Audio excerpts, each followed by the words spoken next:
Firman-Mu berkata Kau besertaku,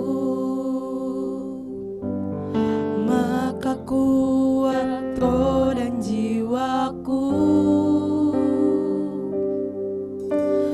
Tangan-Mu Tuhan selalu ku nantikan, di setiap langkah ku percaya. Firman-Mu berkata Kau besertaku, jiwa dan roh kami kuat Tuhan, maka kuat roh dan jiwaku. Tangan-Mu Tuhan selalu ku nantikan, di setiap langkah ku percaya. Dengan sayap-Mu ku akan terbang tinggi, di tengah badai hidup ku tak menyerah.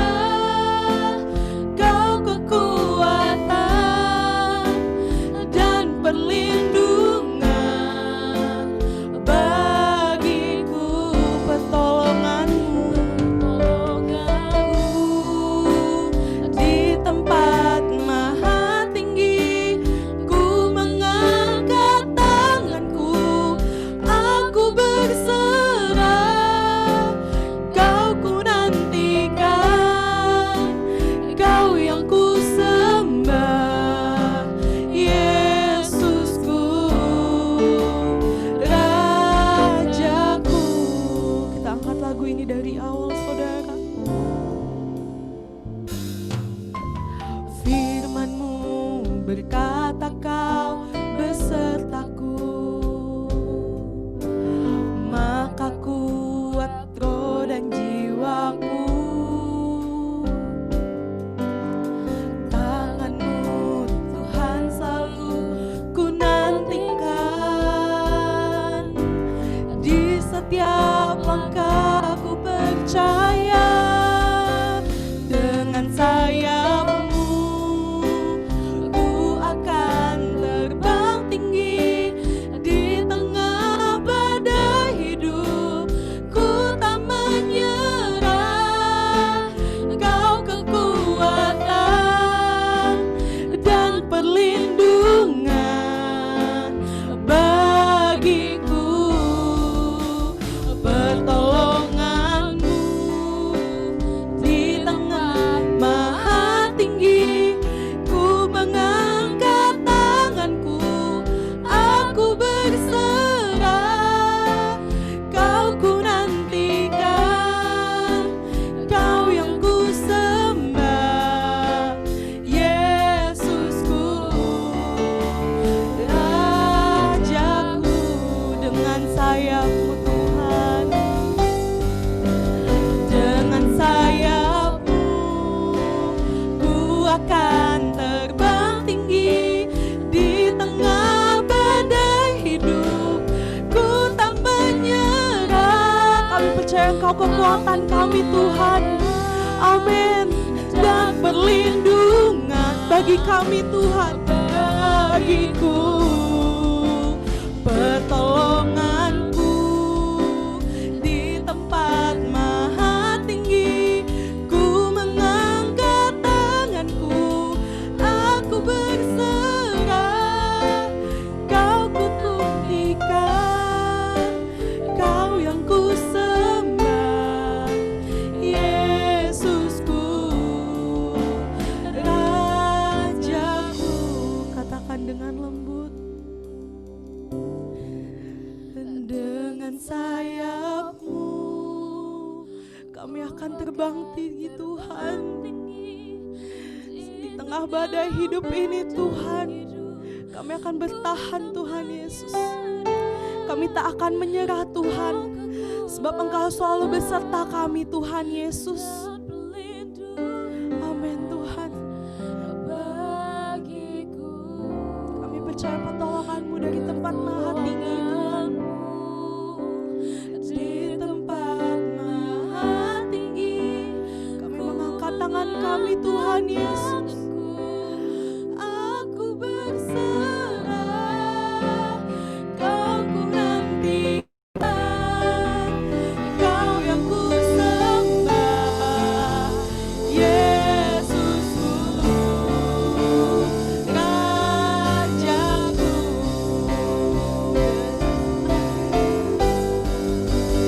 Dengan sayapmu ku akan terbang tinggi di tengah badai hidup. Ku tak menyerah, kami tak akan menyerah Tuhan.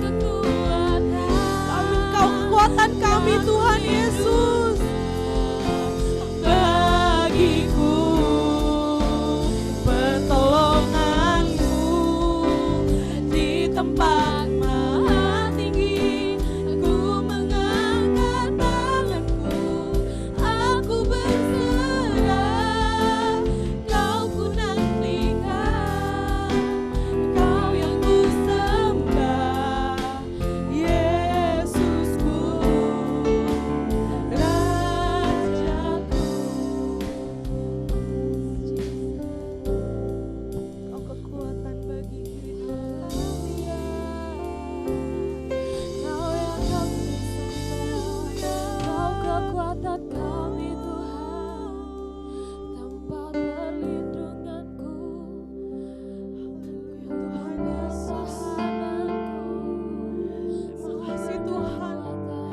Terima kasih Engkau selalu setia kepada kami Tuhan. Sekalipun dalam masalah Tuhan, Engkau selalu mendampingi kami Tuhan Yesus. Kami sungguh mengucap syukur Tuhan pada Allah yang dahsyat seperti-Mu. Terima kasih Tuhan. Shikaya rala bala bala bala bala bala. Ya rala bala bala bala bala bala bala bala bala bala. Shikaya rala bala bala bala bala bala bala bala bala bala. Terima kasih Tuhan. Terima kasih Tuhan Yesus. Terima kasih Tuhan Kau memberikan kami kekuatan untuk bertahan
selalu beserta kami Tuhan.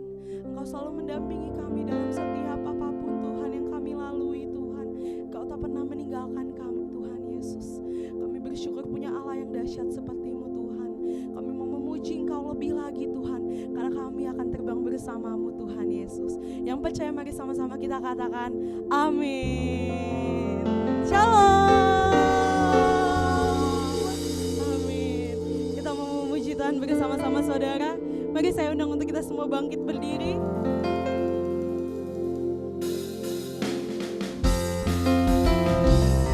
Firman-Mu pelita bagi hidup kami Tuhan.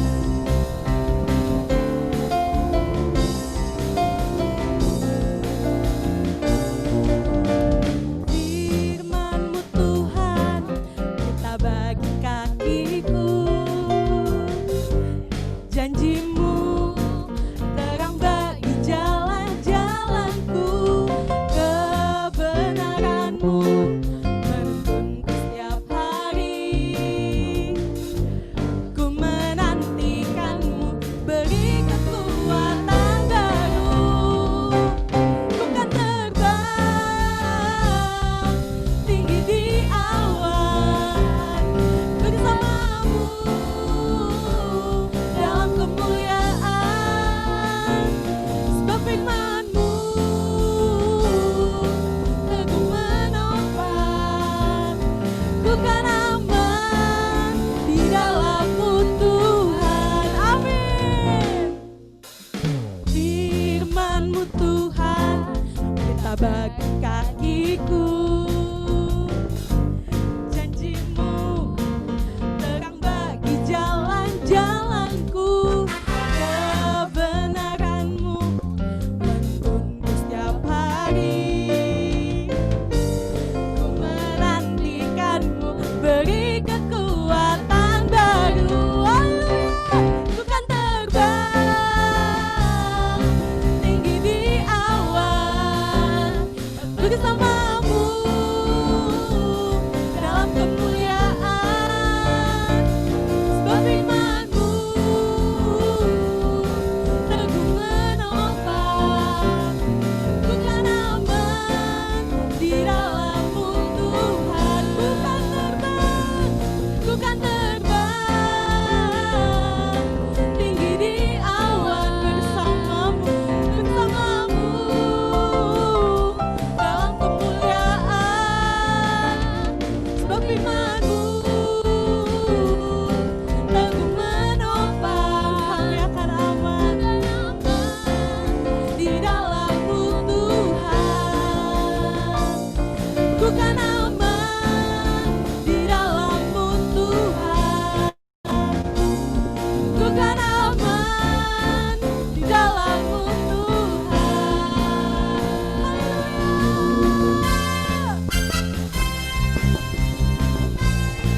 Yes. Kami akan aman di dalam Engkau Tuhan Yesus. Yes, amin. Silakan untuk duduk kembali saudara. Mari kita siapkan hati kita mau masuk ke dalam kebenaran firman Tuhan. Biar firman ini menjadi rema dalam kehidupan kita sehari-hari. Amin.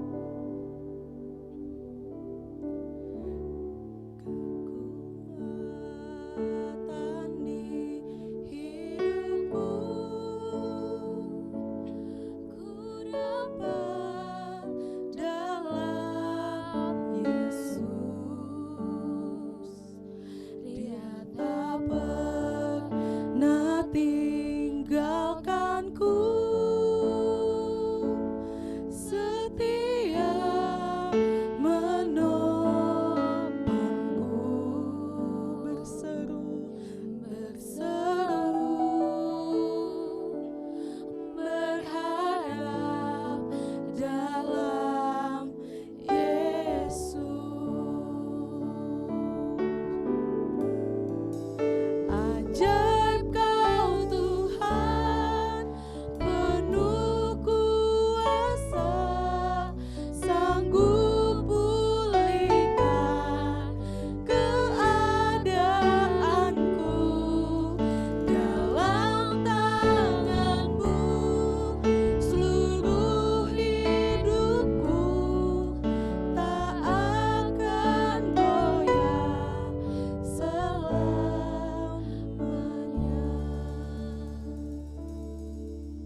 Shalom saudara, dimanapun saudara berada, saya percaya Tuhan selalu memberkati dan menyertai.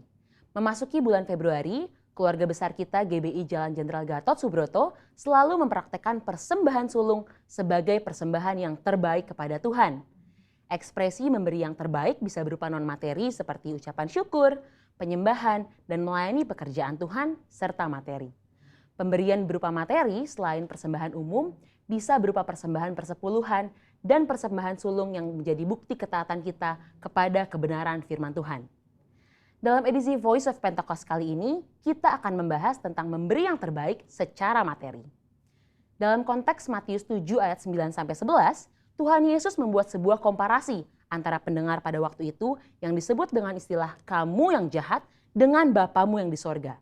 Jika manusia yang jahat saja tahu memberi yang terbaik bagi anak-anaknya, apalagi Bapa di sorga. Dalam hal memberi, Bapa Sorgawi memiliki sebuah standar, yaitu yang terbaik. Ini terbukti dari Bapa yang telah memberikan anaknya yang tunggal untuk menebus manusia dari dosa sebagaimana dicatat dalam Yohanes 3 ayatnya yang ke-16. Mari kita simak pembahasan persembahan dalam Perjanjian Lama terlebih dahulu. Kata persembahan dalam bahasa Ibrani berarti minkah, yang artinya hadiah, pemberian, atau korban. Dalam kitab Kejadian, kita melihat contoh para patriarh dalam memberikan persembahan kepada Tuhan, seperti Kain dan Habel, Nuh, Abraham, dan Yakub. Ada dua prinsip persembahan dalam era sebelum berdirinya kemah suci. Yang pertama, persembahan merupakan inisiatif pribadi sebagai respon si pemberi persembahan akan kasih, berkat, penyertaan, serta perlindungan Tuhan.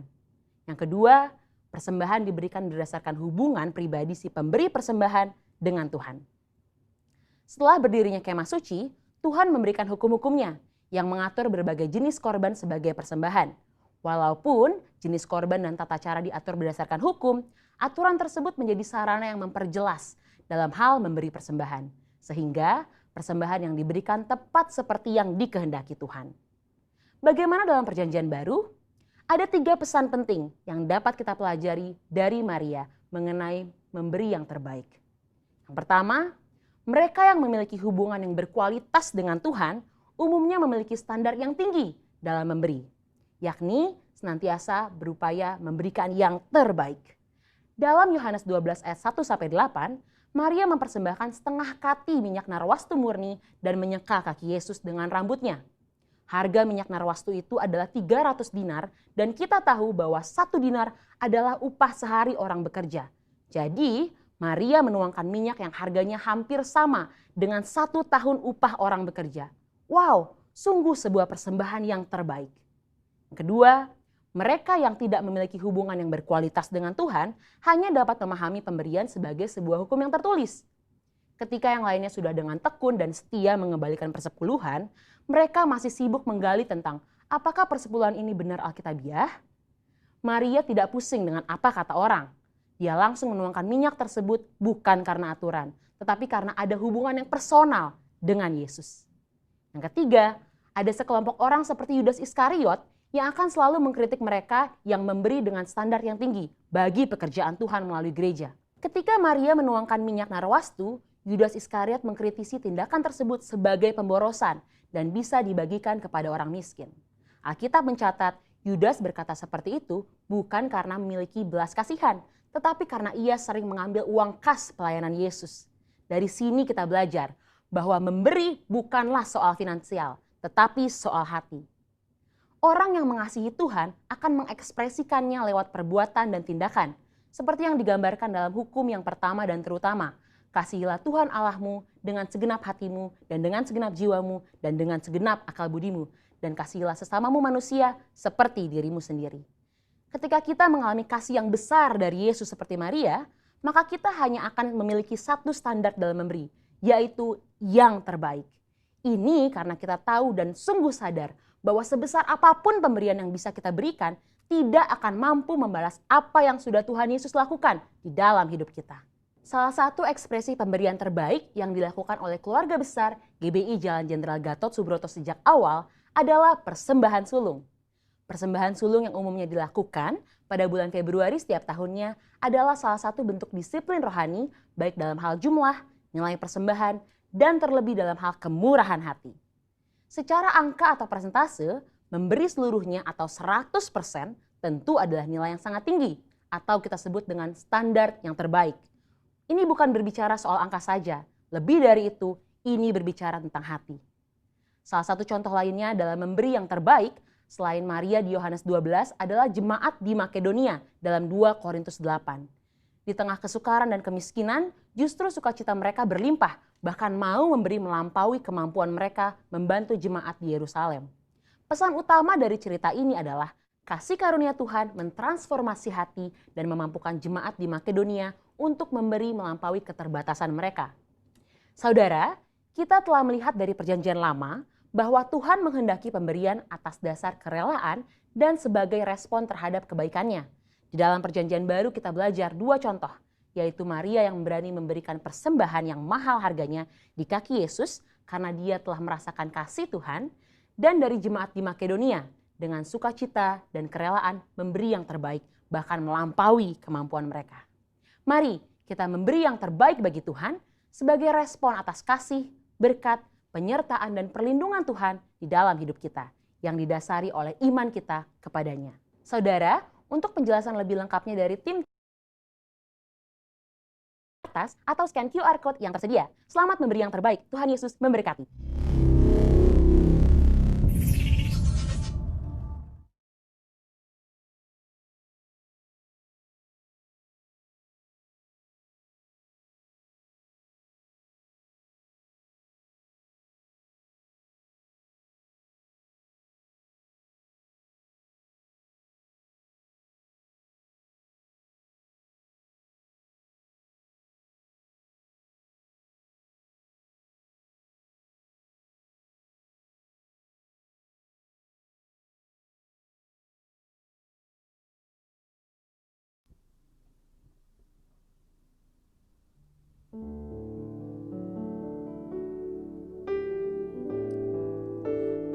Ajar Kau Tuhan penuh kuasa, sanggup pulihkan keadaanku, dalam tangan-Mu seluruh hidupku tak akan goyah selamanya. Ajar Kau Tuhan penuh kuasa, sanggup pulihkan keadaanku, dalam tangan-Mu seluruh hidupku tak akan goyah selamanya, takkan goyah, tak akan goyah selamanya.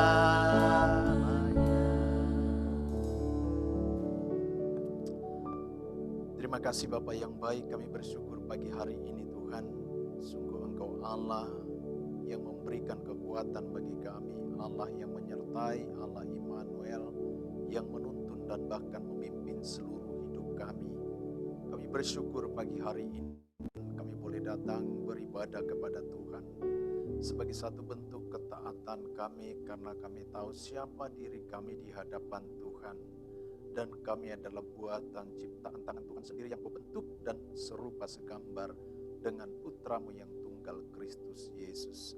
Itu sebabnya ini menjadi satu kerinduan kami Tuhan, ketika kami memuji, menyembah, mengagungkan, meninggikan nama Tuhan, terlebih ketika kami haus rindu untuk mendengarkan pesan firman-Mu. Ada satu kerinduan hati kami, agar supaya hidup kami selaras dengan Injil Kristus. Hidup kami semakin berkenan di hadapan Tuhan di tengah-tengah situasi kondisi yang tidak membaik, di tengah-tengah situasi kondisi yang semakin buruk, di mana banyak hal-hal yang tidak berkenan. Namun ini yang menjadi satu keputusan kami pagi hari ini, kami datang kepada Tuhan untuk diberkati oleh firman-Mu, untuk kami mengikuti segala perintah dan apa yang Tuhan kehendaki atas hidup kami. Urapi hamba-Mu ya Roh Kudus, mampukan hamba-Mu untuk menyampaikan pesan firman-Mu pagi hari ini, dan kami buka tanah hati kami yang baik, supaya benih itu jatuh di tanah yang baik, berakar, bertumbuh, bahkan berbuah, dan hidup kami dinikmati oleh orang lain.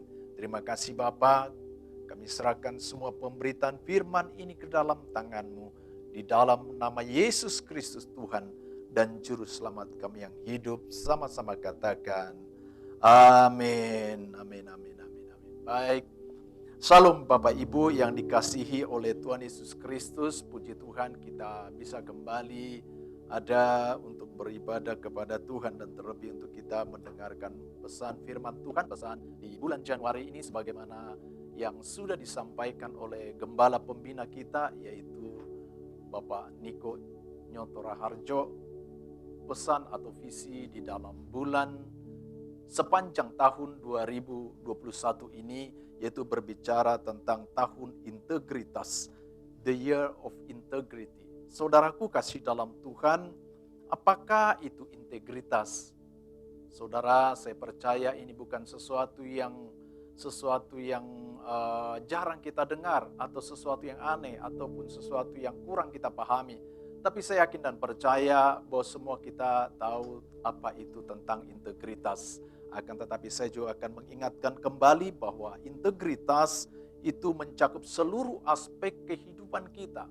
Mencakup seluruh aspek kehidupan kita, yaitu menyangkut hal yang internal maupun eksternal. Sehingga di dalam seluruh aspek kehidupan kita itu, kita tampilkan satu kehidupan yang murni, satu kehidupan yang tidak ada kepalsuan ataupun kemunafikan. Sehingga pribadi yang berintegritas adalah pribadi yang memiliki keselarasan atas pikiran, perasaan, ucapan, dan bahkan juga perbuatan. Ini yang dimaksudkan dengan integritas. Dan integritas adalah merupakan satu gambaran kehidupan setiap orang percaya. Satu gambaran kehidupan setiap orang percaya. Apapun yang ada di sekitar kita, namun saudaraku kasih dalam Tuhan, mari jika pesan pada tahun 2021 ini, yaitu tahun integritas, artinya mari kita perhatikan kehidupan kita. Apakah kita sudah sungguh-sungguh menjadi seorang Kristen yang berintegritas? Sebab apa? Sebab kelak nanti kita akan pertanggungjawabkan kehidupan kita selama kita ada di muka bumi ini. Dan sehingga pada saat nantinya juga, saudara kasih dalam Tuhan, dengan satu pola kehidupan yang berintegritas yang kita hidupi di dalam kehidupan kita, ketika kelak Yesus Kristus datang kali kedua, menjemput setiap saudara dan saya. Katakan amin. Saudara kasih dalam Tuhan, saya seringkali melihat dan memperhatikan ketika ada di jalan raya, ketika berkendaraan, seringkali saya perhatikan orang dengan begitu mudahnya, dengan begitu sederhananya, mereka berkendaraan terus kemudian mereka membuang sampah, ataupun juga orang-orang yang perokok, seringkali juga mereka membuang puntung rokok dengan sembarangan, ataupun juga orang-orang yang seringkali mungkin mereka mempergunakan fasilitas orang lain, akan tetapi mereka tidak menjaga dan merawat. Dan juga ketika mungkin banyak orang juga saya perhatikan ketika mereka masuk dalam sebuah restoran, ketika mereka telah membayar apa yang menjadi kewajiban mereka, akan tetapi seringkali saya perhatikan dari hal-hal yang kecil, mereka tidak perhatikan, yaitu mereka tidak merapikan mungkin bekas makan mereka, dan kemudian tempat ataupun bangku mereka tidak dirapikan kembali. Saudaraku kasih dalam Tuhan, sesungguhnya dari hal-hal yang kecil seperti inilah sesungguhnya terbentuk satu kehidupan yang tepat, kehidupan yang benar, yaitu kehidupan yang berintegritas. Sebab saya percaya setiap kita telah membaca firman Tuhan, bagaimana apa yang Yesus ajarkan, dan bagaimana pola dan kehidupan Yesus ketika dia mengajar para murid, dan ketika juga dia berinteraksi dengan orang banyak, saudaraku kasih dalam Tuhan. Nah, saudaraku kasih dalam Tuhan, sebab itu mari kita perhatikan integritas kekristenan kita. Nah, saudaraku kasih dalam Tuhan, ciri orang yang berintegritas, atau bagaimana supaya kita dapat memiliki satu integritas seperti yang Tuhan mau. Tentunya tidak ada jalan lain, tidak ada langkah lain kecuali yang pertama, yaitu kita harus memiliki satu hubungan yang intim, hubungan yang dekat, persekutuan yang intim dengan Tuhan. yang mengerti, katakan amin. Sebab kenapa saudara kasih dalam Tuhan? Sebab ketika kita memiliki satu keintiman dengan Tuhan, ketika kita memiliki satu kedekatan dengan Tuhan, maka kita dapat mengerti dan kita dapat memahami apa yang Bapa yang Tuhan kehendaki atas hidup kita. Dan tentunya itu tidak dapat dilepaskan saudara kasih dalam Tuhan dari seberapa sering dan seberapa banyak dan seberapa saudara memiliki satu kerinduan untuk merenungkan firman Tuhan. Sebab berdasarkan firman dan Alkitab inilah saudara kasih dalam Tuhan, tercatat bagaimana kehidupan Kristus sebagai satu kesaksian kehidupan Kristus yang dapat kita hidupi dan dapat kita lakukan, kita kerjakan di tengah-tengah dunia yang dimana moralitas dan kejahatan yang sudah semakin besar. Saudara kasih dalam Tuhan, dan kita akan belajar dari beberapa tokoh ataupun hamba ataupun nabi-nabi Tuhan yang Tuhan berikan untuk mengajar tentang hal kehidupan berintegritas. Dan kita akan lihat di dalam kitab Kejadian, di dalam kitab Kejadian 6 sampai dengan 7, Alkitab berkata di sana, saudara kasih dalam Tuhan, bagaimana satu kehidupan pribadi Nuh yang Tuhan jadikan pada saat itu. Siapakah Nuh, saudara kasih dalam Tuhan? Dikatakan pada saat itu, di dalam kitab Kejadian 6 sampai dengan 7, Nuh adalah satu pribadi yang dekat dengan Tuhan. Satu pribadi yang benar. Satu pribadi yang melekat kepada Tuhan. Di tengah situasi kondisi pada saat itu dikatakan bahwa bumi telah rusak, penuh dengan kekerasan, dan manusia menjalankan kehidupan yang rusak di muka bumi pada zamannya. Akan tetapi Allah melihat hanya satu pribadi, yaitu Nuh, yang hidup benar dan tidak bercela, bahkan dia memiliki satu hubungan yang intim dengan Tuhan. Sehingga pada saat ketika Tuhan melihat kerusakan atas muka bumi, atas manusia yang dilakukan oleh manusia, maka Tuhan berketetapan, berkeputusan untuk menghabiskan, membinasakan manusia pada zaman tersebut.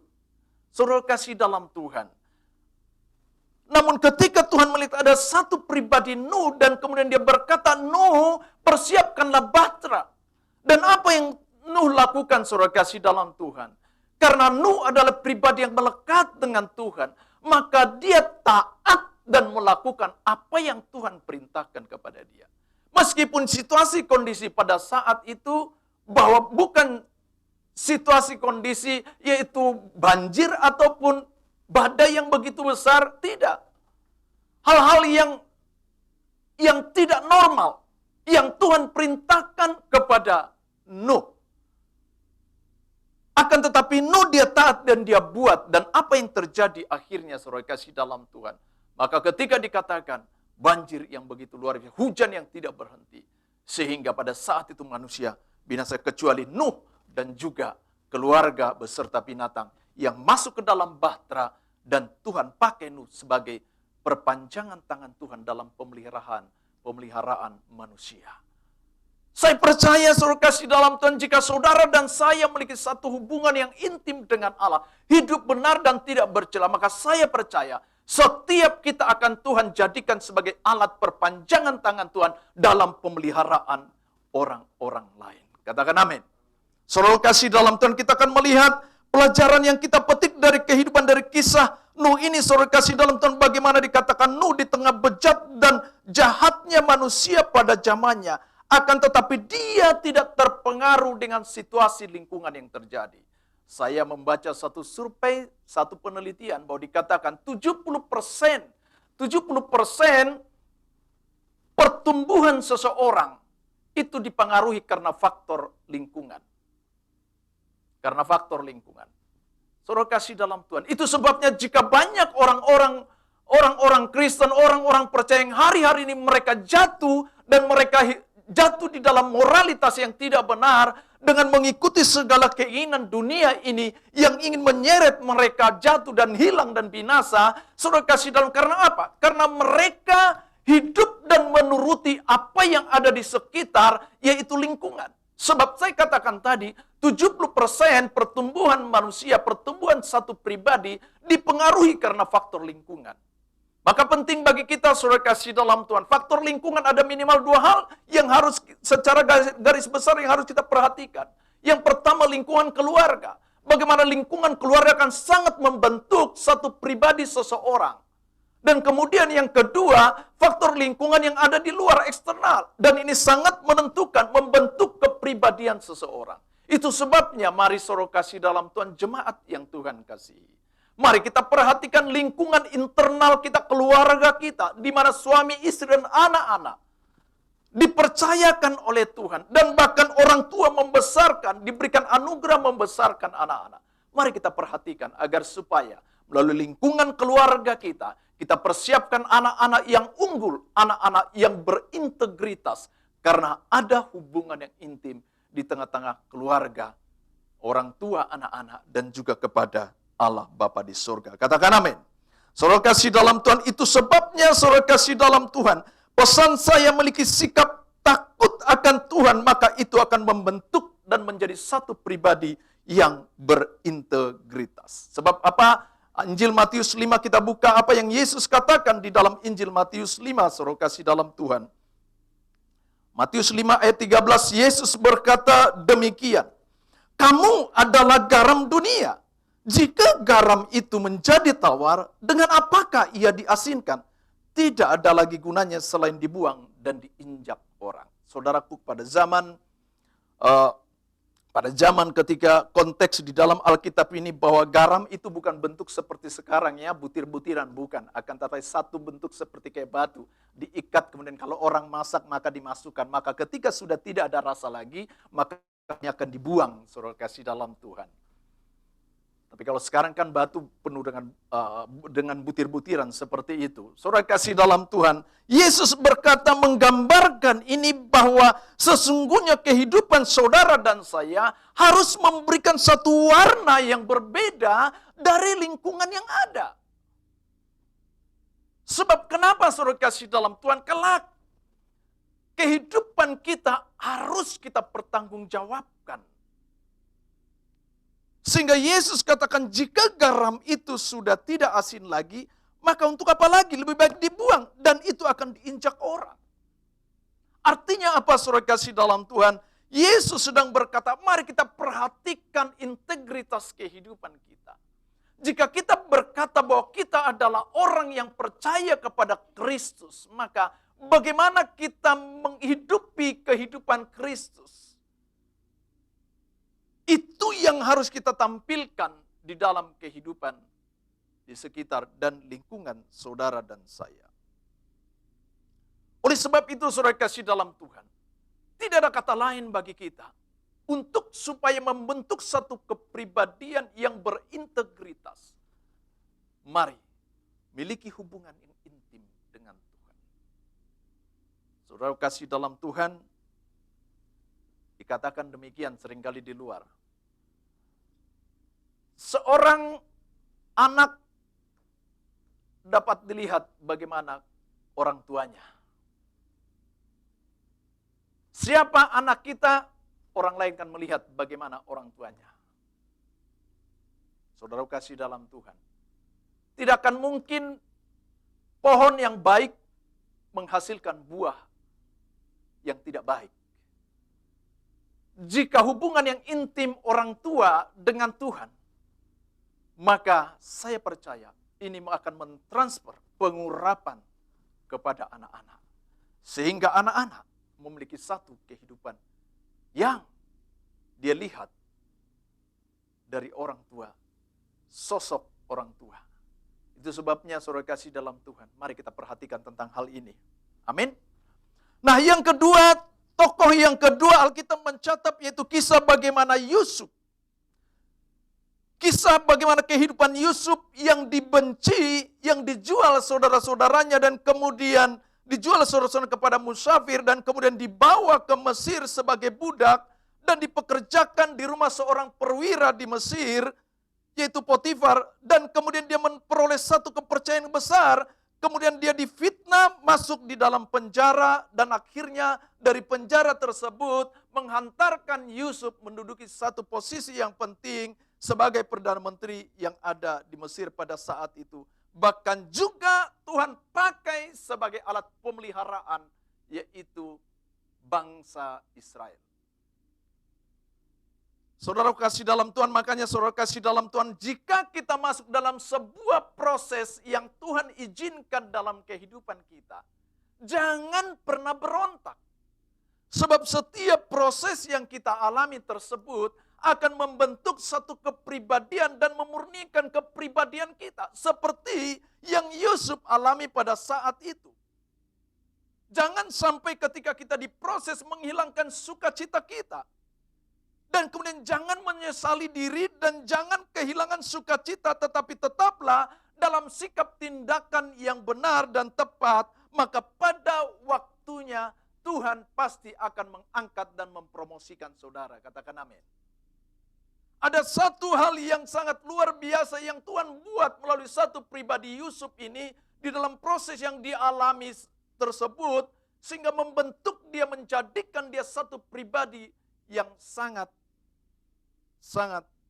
tinggi di tengah bangsa Mesir pada saat itu. Saudara kasih dalam Tuhan, mari kita lihat. Kita akan belajar dari kehidupan Yusuf ini.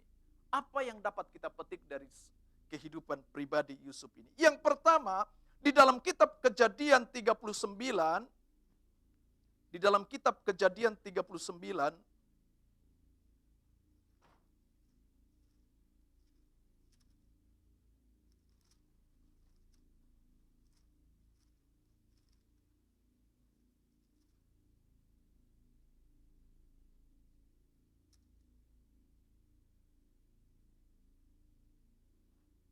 saya akan bacakan melalui ayatnya yang ke-7.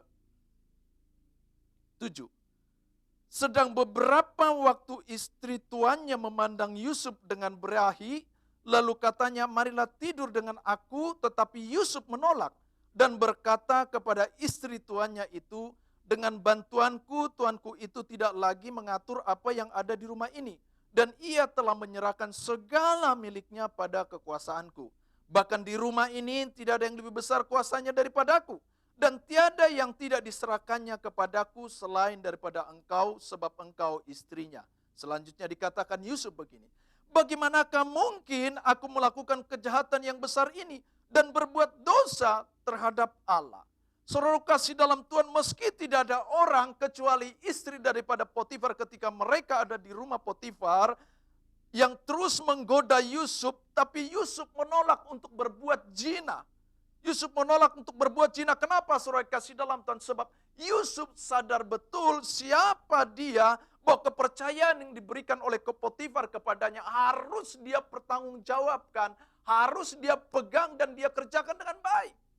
Sehingga Yusuf tidak menyimpang dan berbuat zina meski istri daripada Potifar yang terus merayu dia. Sehingga Yusuf katakan, bagaimanakah mungkin aku melakukan kejahatan yang besar ini, berbuat dosa terhadap Allah. Saudara kasih dalam Tuhan, Yusuf oleh karena takut akan Tuhan, sehingga dia dapat menjaga kesucian perilakunya. Yusuf karena dia takut akan Tuhan, sehingga dia menjauhkan diri dari perbuatan dosa. Dan orang yang takut akan Tuhan adalah pribadi yang berintegritas, yang tidak menyelewengkan kepercayaan, tidak berlaku khianat terhadap Tuhan yang memberikan kepercayaan kepadanya. Dan ini yang dilakukan oleh Yusuf, pribadi yang berintegritas, yang melakukan, mengerjakan segala sesuatu, dilihat atau tidak dilihat tuannya, bernilai sama. Sehingga ketika tuannya tidak ada, Yusuf pun bersikap benar dan tepat, dan dia tidak berlaku zina dan dia tidak berbuat dosa, tapi dia pegang kepercayaan Tuhan dan dia kerjakan sebab dia tahu kalau Tuhan saya memberikan ini, maka saya harus mengerjakan, melakukannya dengan baik. Saudara kasih dalam Tuhan, mari saudara kasih dalam Tuhan, takutlah akan Tuhan, maka itu akan menjadikanmu pribadi yang berintegritas, menjaga kepercayaan yang diberikan dengan memiliki perilaku yang patut dan suci dilihat ataupun dilihat orang, dilihat ataupun tidak dilihat orang lain. Ini yang harus kita kerjakan dalam kehidupan kita. Yang kedua, Bagaimana kehidupan Yusuf, saudara kasih dalam Tuhan, dia adalah pribadi yang penuh kasih. Kita ingat bagaimana kisah sebelum Yusuf menjadi seorang yang penting di Mesir, dan Tuhan jadikan sebagai alat perpanjangan Tuhan pemeliharaan bangsa Israel pada saat itu. Dia masuk dalam proses bagaimana saudara-saudaranya menganiaya dia, menjual dia. Saudara kasih dalam Tuhan, ini seakan-akan Yusuf kehilangan masa depan. Masa depan yang dirampas, masa depan yang dicuri, masa depan yang dihancurkan oleh saudara-saudaranya. Akan tetapi saudara kasih dalam hal yang luar biasa, ketika Yusuf menduduki posisi yang penting dan terjadi kelaparan dan saudara-saudaranya datang kepada Yusuf, apa yang Yusuf lakukan? Saudara kasih dalam Tuhan, Yusuf justru dia memiliki belas kasihan kepada saudara-saudaranya tersebut. Saudara kasih dalam Tuhan, Yesus berkata, apabila kamu mengasihi orang yang mengasihi kamu, apabila kamu mengasihi orang yang mengasihi kamu, apakah upahmu? Bukankah pemungut cukai juga berlaku demikian? Saudara kasih dalam Tuhan, artinya apa? Bahwa lebih daripada itu, sekalipun orang berbuat jahat kepada kita, Yesus katakan berdoalah bagi mereka. Katakan amin. Ini satu praktek, satu tindakan kehidupan yang berintegritas, yang hidup intim dengan Tuhan, menghidupi bagaimana pola dan gaya kehidupan Kristus, sekalipun dia dianiaya, tapi tidak sekalipun keluar ucapan perkataan yang mengutuk ataupun perbuatan yang menyakitkan orang lain. Mari kita perhatikan saudara kasih dalam Tuhan tentang hal ini. Sebab itu apabila seseorang mengalami aniaya, apabila seseorang mengalami aniaya dan penderitaan, tetapi mampu untuk tetap mengampuni dengan kasih, artinya kita telah menemukan nilai hidup kita di hadapan Kristus. Bukankah Kristus, dia datang ke atas muka bumi ini dengan memberikan hidup darahnya, tubuhnya, bagi keselamatan, bagi saudara dan saya. Maka patutlah saudara kasih dalam Tuhan, sebagai pribadi yang berintegritas, kita lakukan ini dan kita kerjakan. Sekalipun orang berbuat jahat kepada kita, maka kita tidak membalaskan kejahatan dengan kejahatan. Akan tetapi kita balaskan kejahatan dengan kebaikan. Maka saya pada jika ini yang kita lakukan, ini yang Yesus mau seperti tadi dikatakan di dalam Matius 5 tersebut, yaitu jadilah garam di tengah dunia, agar supaya kita dapat mempengaruhi dunia yang ada saat ini. Saudara kasih dalam Tuhan, tidak banyak orang yang ketiga. Yang ketiga saudara kasih dalam Tuhan, yaitu bagaimana kehidupan Yusuf. Dia adalah pribadi yang penuh tanggung jawab. Penuh tanggung jawab. Dimulai dari hanya seorang budak, dan kemudian dia masuk ke rumah tangga Potifar, dan kemudian difitnah, dia masuk ke penjara, dan di penjara justru dia angkat menjadi kepala penjara, dan kemudian akhirnya dia masuk ke istana. Saudara kasih dalam, ini proses sesuatu yang luar biasa. Suatu proses yang tidak mudah dihadapi oleh orang lain. Akan tetapi, Yusuf mengerti, dia tahu ini adalah satu didikan yang membentuk pribadinya. Dan ini adalah satu didikan yang membentuk pribadi, memurnikan kehidupan saudara dan saya. Jika kita masuk dalam proses-proses yang seperti itu. Sebab kita percaya, kelak pada saat dan waktu yang Tuhan akan tentukan, akan mengangkat, mempromosikan kehidupan saudara dan saya. Amin. Namun banyak sekali orang ketika masuk dalam satu proses seperti itu, mereka justru menyesali diri, mereka tidak menyadari diri, mereka seakan-akan kehilangan pengharapan, dan mereka putus harapan, mereka putus semangat, mereka tidak memiliki gairah lagi. Tapi Yusuf, dia tetap memandang melihat ke depan dengan cara pandang yang benar. Bahwa meskipun dia harus melalui dari bawah sampai Tuhan angkat dia secara luar biasa. Sebab itu pribadi yang berintegritas adalah pribadi yang bertanggung jawab menyelesaikan segala tugas pekerjaan baik besar ataupun kecil. Itu yang Yusuf lakukan selama dia ada di dalam proses yang Tuhan izinkan dalam kehidupan dia. Sehingga dilihat ataupun tidak dilihat orang lain, dia tetap kerjakan itu. Saudara kasih dalam Tuhan, mari. Apapun saat ini yang dipercayakan Tuhan dalam kehidupan saudara dan saya. Mungkin engkau sebagai seorang pelajar ataupun seorang mahasiswa. Mari, jadilah seorang pelajar mahasiswa yang baik. Dengan membuktikan bahwa saudara sebagai pelajar, tentunya saudara tahu apa yang menjadi tugas tanggung jawab seorang pelajar ataupun seorang mahasiswa. Atau jika saudara sebagai seorang pekerja di dalam sebuah perusahaan, mari lakukan dan kerjakanlah apa yang menjadi bagian dan tanggung jawab yang sudah diberikan, dipercayakan bagi saudara. Ataupun mungkin saudara sebagai seorang wirausaha ataupun seseorang yang memiliki bisnis usaha, mari berbisnis dan berusahalah dengan baik dan dengan benar. Saudara kasih dalam, maka saya percaya jika ini yang kita lakukan dalam kehidupan kita, maka seperti yang Lukas 16 ayat 10 berkata, barang siapa yang setia dalam perkara-perkara kecil. Barang siapa yang setia dalam perkara-perkara kecil, ia akan setia dalam perkara yang besar. Dan barang siapa yang tidak benar dalam perkara-perkara kecil, ia tidak akan benar juga dalam perkara-perkara yang besar. Katakan amin. Mari saudara kasih dalam Tuhan, biarlah kiranya sifat dan juga karakter bagaimana apa yang ciri kehidupan daripada Nuh dan Yusuf, ini yang kita hidupi dalam kehidupan kita. Katakan amin. Dan saya percaya ini akan membentuk satu kepribadian kita menjadi pribadi yang berintegritas. Dan pribadi yang berintegritas itu memiliki sifat yang juga ada di dalam Kristus Yesus yang patut kita contoh. Dalam 1 Yohanes 2 ayat 6 berkata bahwa sebab barang siapa mengatakan bahwa ia di dalam dia, ia wajib hidup sama seperti Kristus. Barang siapa yang mengatakan bahwa kita hidup di dalam Kristus, maka kita wajib hidup sama seperti Kristus Yesus. Pribadi yang berintegritas, yang memiliki satu kehidupan yang dapat mewarnai dunia yang sudah kehilangan kebaikan, moralitas, dan hal-hal yang menyukakan Tuhan. Hiduplah berintegritas, ikuti teladan Kristus, dan percayalah, Roh Kudus memampukan kita, menolong kita untuk kita mengerjakan dan melakukan itu. Dan sebagai ayat penutup, Matius 5 ayat 16 berkata demikian.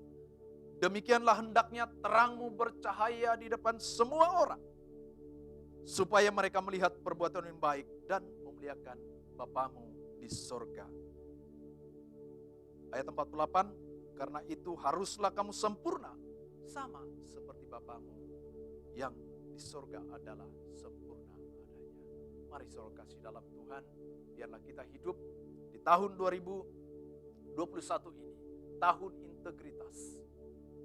Biarlah kita hidup dengan berintegritas. Kiranya Tuhan Yesus memberkati setiap kita yang mendengar pesan firman Tuhan di minggu ini. Tuhan Yesus memberkati. Amin. Ya jama na hidup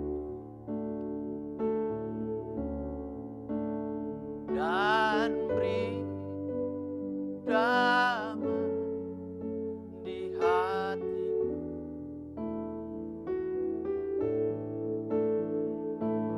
Semua telah berubah dan aku tahu Yesus jamah ku jadi baru. Dia jamah senang hidup. Amin. Dan beri damai di hati. Biarpun semuanya berubah, namun aku tidak akan pernah berubah. Aku tetap di dalam Kristus. Sebab aku percaya kepada Kristus Yesus, maka aku harus wajib hidup seperti Kristus. Bagaimana dia hidup? Mari katakan sekali lagi, dia jamah. Dia jamah. Senang hidup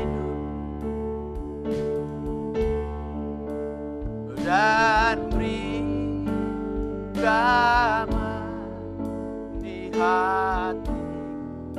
Amin.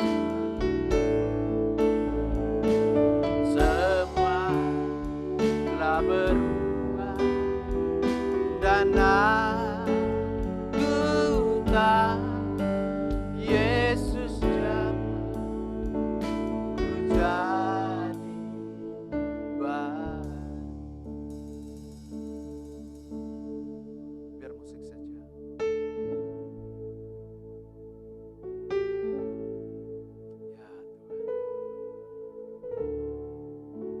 Oh Yesus.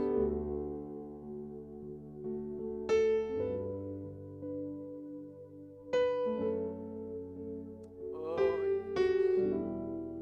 Ya saudara kasih dalam Tuhan, jemaat yang Tuhan kasihi. Mari kita renungkan sejenak. Bagaimana kita memulai tahun 2021 ini?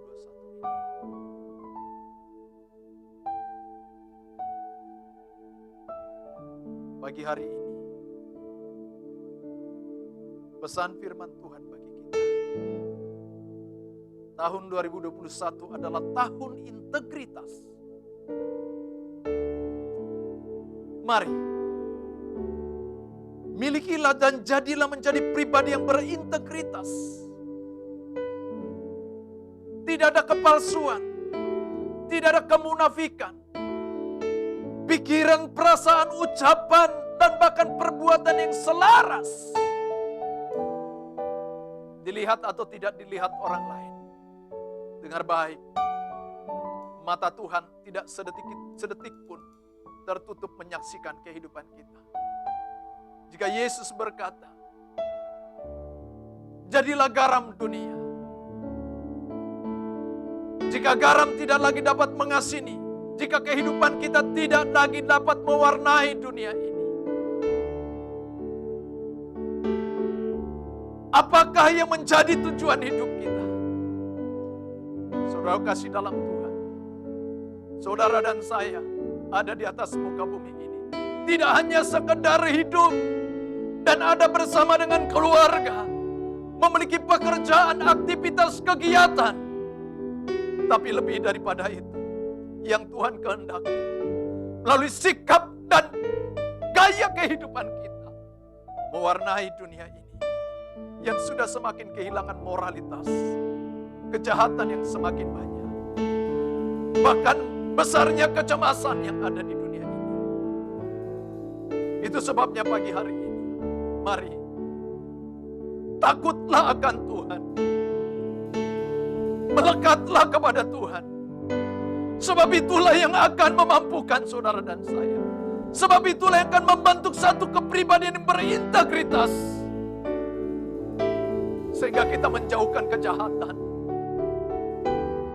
Dan tidak berbuat dosa.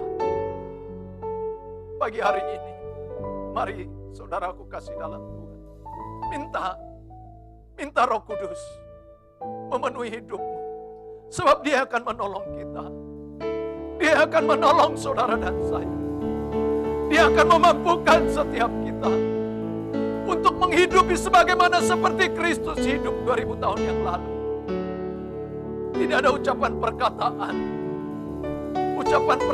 yang hambar, yang tidak bernilai. Semua ucapan perkataan Yesus adalah firman yang menghidupkan. Maka ini yang Tuhan minta dalam kehidupan saudara dan saya. Melalui pikiran, perasaan yang selaras dengan perkataan ucapan dan ditindaklanjuti dalam perbuatan kita. Selaras sesuai dengan apa yang Yesus ucapkan. Yaitu perkataan firman yang memberikan hidup. Hidup bagi orang lain. Mari saudara kasih dalam Tuhan Yesus. Hidupilah Dia dalam kehidupan kita. Buka tangan saudara. Katakan kepada Dia, Dia jamah.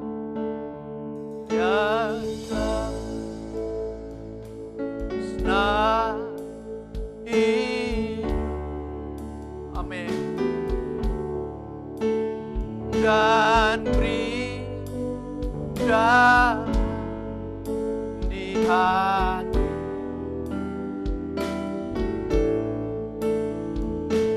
semua tak berubah dan aku tak Yesus jamah ku jadi baru. Aku berdoa Tuhan bagi setiap mereka yang mendengar pesan firman Tuhan pagi hari ini. Biarlah hidup kami berubah seperti yang Kau kehendaki. Jemaat berubah seperti yang Tuhan kehendaki. Hidup melekat dengan Tuhan, dekat dengan Tuhan. Suka membaca dan merenungkan firman-Mu. Biar kami semakin intim dengan-Mu Tuhan. Terima kasih Bapa. Terima kasih buat pesan firman-Mu pagi hari ini.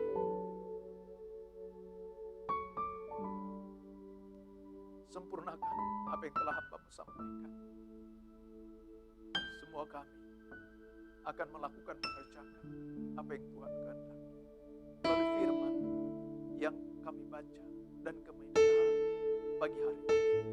Sehingga sungguh kami menjadi pelaku firman di tengah-tengah dunia, di tengah-tengah lingkungan di mana Tuhan percayakan kami boleh hidup dan tinggal dan berada. Makasih Bapa.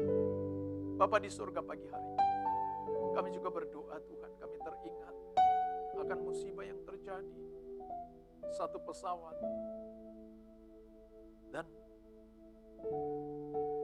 beberapa orang menjadi korban. Bapak kami berdoa bagi keluarga yang ditinggalkan. Tuhan, Engkau menghibur mereka. Tuhan, Engkau menghampiri mereka, memberikan kekuatan bagi mereka. Biarlah melalui musibah yang boleh terjadi ini, semakin menyadarkan diri kami Tuhan, bahwa begitu tipisnya sebuah kebinasaan terjadi, musibah terjadi. Itu sebabnya kami persiapkan hidup kami Tuhan untuk semakin hari semakin indah serupa seperti Kristus. Sehingga kelak Tuhan, kematian itu menghampiri kami. Dan kami telah berkata, kami siap. Terima kasih Bapak. Berkati seluruh jemaat Tuhan. Di dalam nama Yesus. Haleluya, haleluya. Sama-sama katakan. Amin. Amin, amin, amin. Baik, puji Tuhan. Saudara kasih dalam Tuhan. Jemaat yang Tuhan kasih GBI BKP Aston terus ikuti dalam setiap ibadah-ibadah dan juga doa-doa yang kita lakukan. Ada setiap hari Rabu dan jam 7 malam dan setiap hari Sabtu jam 5 pagi dan juga ada kul di wilayah masing-masing setiap jam 7 malam hari Kamis dan Jumat dan juga ada kul sekolah minggu setiap hari Sabtu sore hari. Mari saudara kasih dalam Tuhan, kita bawa keluarga kita saat ini meski kita tidak dapat berjumpa secara langsung, kita tidak dapat ibadah secara onsite, akan tetapi saya percaya bahwa kalaupun Tuhan izinkan keadaan kondisi yang sekarang ini boleh terjadi seperti ini, mari justru semakin mendekatkan diri kita kepada Tuhan. Sebab kita butuh kekuatan, kita butuh penyertaan Tuhan, pertolongan Tuhan, supaya kita dapat terus melangkah melewati tahun 2021 ini. Dan kita akan melihat apa yang sudah saya sampaikan bagi kita kemarin, bahwa apa yang hilang Tuhan akan kembalikan bagi kita, dan apa yang kita lupa atau kita alpa tahun yang lalu untuk menabur, dan juga pasti kita akan menerima, menghasilkan dari benih yang kita tabur. Kiranya Tuhan Yesus berkati setiap kita. Saudara kasih dalam Tuhan, kita akan tutup di dalam doa, tutup, dan kemudian nanti doa berkat, dan kita akan berjumpa kembali dalam ibadah kita selanjutnya. Kiranya Tuhan memberkati berlimpah. Mari angkat kedua tangan, saudara kasih dalam Tuhan.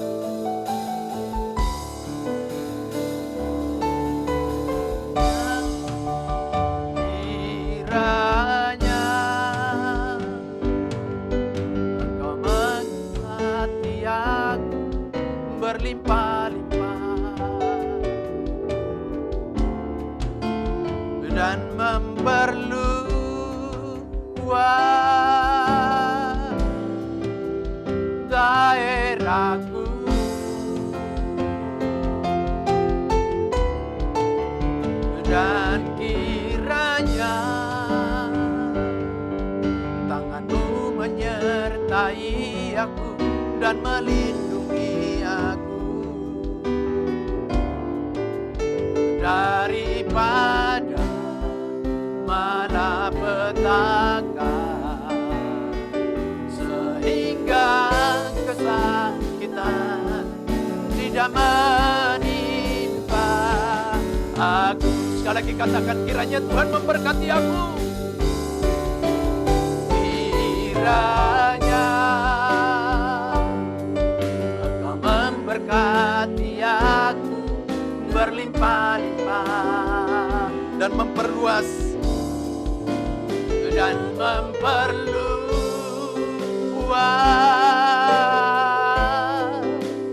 daerahku.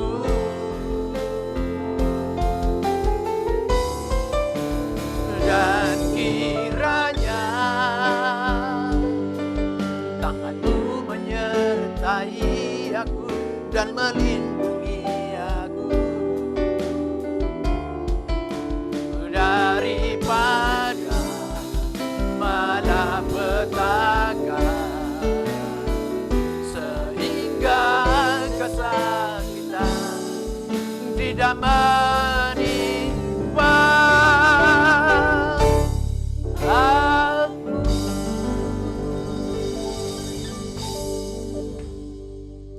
Bapa kami yang ada di surga, dikuduskanlah namamu, datanglah kerajaan-mu, jadilah kehendak-mu di bumi seperti di surga. Berikanlah kami pada hari ini makanan kami yang secukupnya, dan ampunilah kami akan kesalahan kami, seperti kami juga mengampuni orang bersalah kepada kami. Dan janganlah bawa kami ke dalam pencobaan, tetapi lepaskanlah kami daripada yang jahat, karena Engkau-lah yang mempunyai kerajaan dan kuasa dan kemuliaan sampai selama-lamanya. Kasih dan anugerah yang berlimpah-limpah dari Allah Bapa di dalam surga, di dalam putranya yang tunggal Tuhan kita Yesus Kristus, persekutuan yang indah yang manis dengan Roh Kudus yang terus menyertai saudara mulai dari pagi hari ini sampai Maranatha. Yesus Kristus datang kali kedua menjemput kita dari awan dan memerintah bersama dengan Dia, hidup kekal selama-lamanya. Yang selalu percaya, mari sama-sama katakan amin. Yesus berkati. Sampai berjumpa di dalam ibadah kita minggu depan. Salam.